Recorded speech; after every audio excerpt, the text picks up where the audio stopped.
The market seems to know who's going to be president in 4 years, but it has absolutely no clue what's happening with the economy next month. Let's break down this huge contradiction. Over $28.5 million. That's the amount of money being wagered right now on a single event that's years away, the 2028 Democratic presidential primary. And yeah, this isn't just a few people messing around. This is a massive financial commitment. It signals that traders believe they have a crystal clear view of the political future way before the average person is even thinking about it.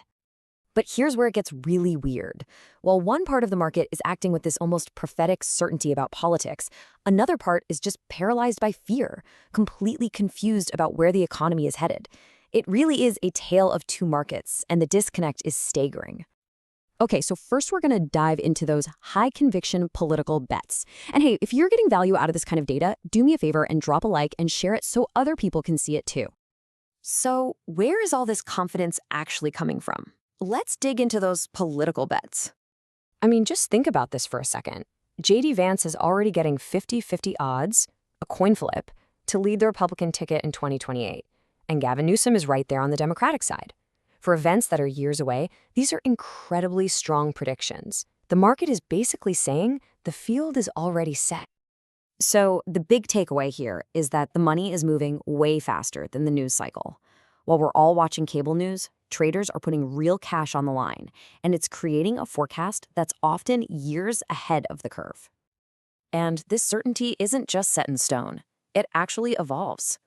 Just look at the odds on the Epstein files being released. What used to be a maybe has now become a near certainty, with the probability just climbing higher and higher. It shows you how conviction can really harden over time. This is exactly why we track this stuff, to see around the corner. If you want to keep getting these insights as they develop, make sure you're subscribed to the YouTube channel. Okay, now let's switch gears and talk about the economy. Because if the political market is a picture of clarity, the economic one is, well, it's a total mess. On the one hand, you've got this wild optimism about stocks, a 90% chance the S&P ends the year positive. But right under the surface, there's this nagging fear of a recession. It's a classic case of short-term greed clashing with some serious long-term anxiety.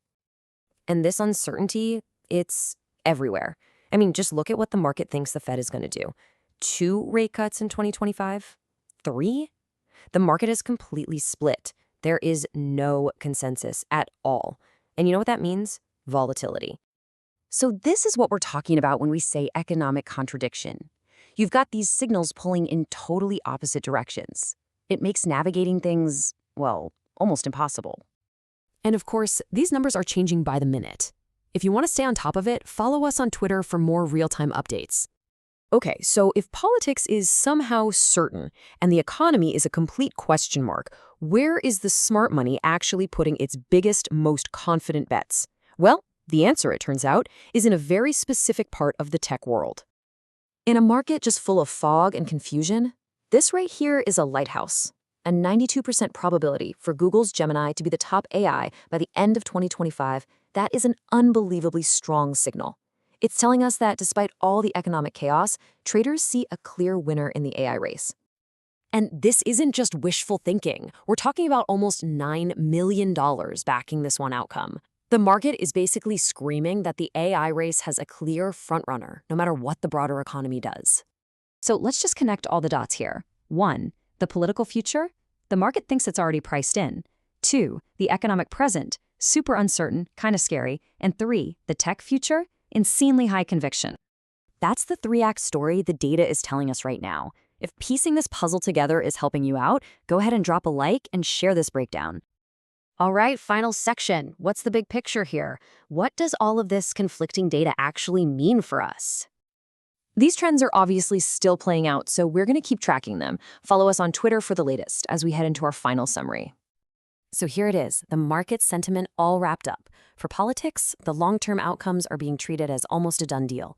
For economics, the short term is just a complete mess of fear and conflicting signals. But for technology, the conviction in AI is so strong it's just cutting right through all that other noise. And that leaves us with one last really important question. When you have this short-term fear about the economy crashing head on into this long-term certainty about everything else, which one is going to break first? If you found this analysis useful, please subscribe and drop a like below. For more updates, follow us on X. We'll see you in the next one.